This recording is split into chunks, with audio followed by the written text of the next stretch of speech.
What's the craziest thing your parents manipulated you into believing? Growing up, my parents beat it into us that having privacy was bad. Literally. My mom would search our rooms while we slept, and if she found as much as a piece of homework I hadn't shown her, she'd wake me up and make me kneel on rice until the morning. But my dad was even worse. He was the one who made the rules.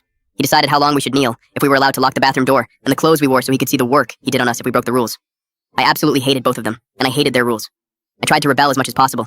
But my brother, on the hand, he was fully indoctrinated. He followed every word they said religiously, and not only that, but he was also dead set on making me follow the rules too. If he ever accidentally read one of my texts, he'd run to my parents and tell on me about how I was keeping secrets, and then watch with a smirk as my parents laid hands on me. He was also self-serving and selfish too, volunteering random confessions at dinner and acting like he was high and mighty. Our parents praised him so much for being open, and over time I guess it paid off for him, because my parents started letting him do things they had never let before. All of a sudden his curfew was pushed back by a few hours. His room stopped getting searched daily. But me, on the other hand, the intensity of the mistreatment ramped up. If I came home from school and didn't tell my parents about every class in detail within the first few minutes, I'd get punished, and severely too. Oftentimes I'd wince in pain in class when sitting down, lying to my teachers about why I was hurting. And then things got even worse. My parents started allowing my brother to search my stuff too, and he absolutely loved it. I caught him grinning while tossing out my belongings multiple times, justifying it by saying I never told them about this or that. Other times he'd feel really mean and just make up a lie about a secret note he found or something. When that happened, my parents would lock me out of my own room and make me sleep on the couch, but only after the wailings. I'd see my brother lingering in the hallway after my punishments, smirking like he was the king of the house. What's really sad about all of this is that it didn't matter what I did. I tried getting all A's. I'd clean the whole house every weekend.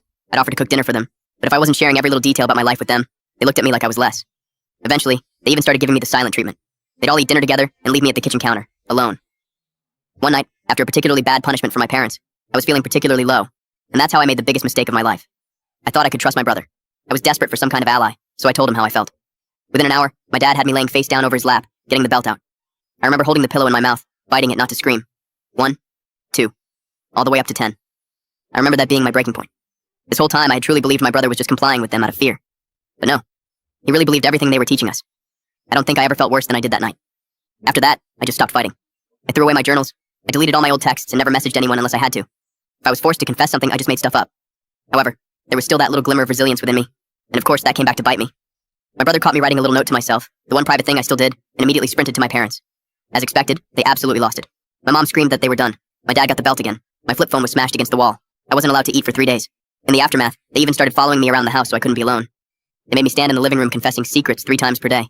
And every time, my brother was right there, smirking proudly as if he was doing the right thing. I remember he called me a liar during one of my confessions. My parents didn't wail on me too hard, but that one little tell was the straw that broke the camel's back. I finally decided to leave. I walked into school the next day, and for the first time in my life, I told a teacher what was happening at home. I was honest and broke down. She seemed absolutely horrified, and before I knew it, I was sitting in the counselor's office, waiting for my parents to arrive to discuss the matter. The full story is on my channel and linked below.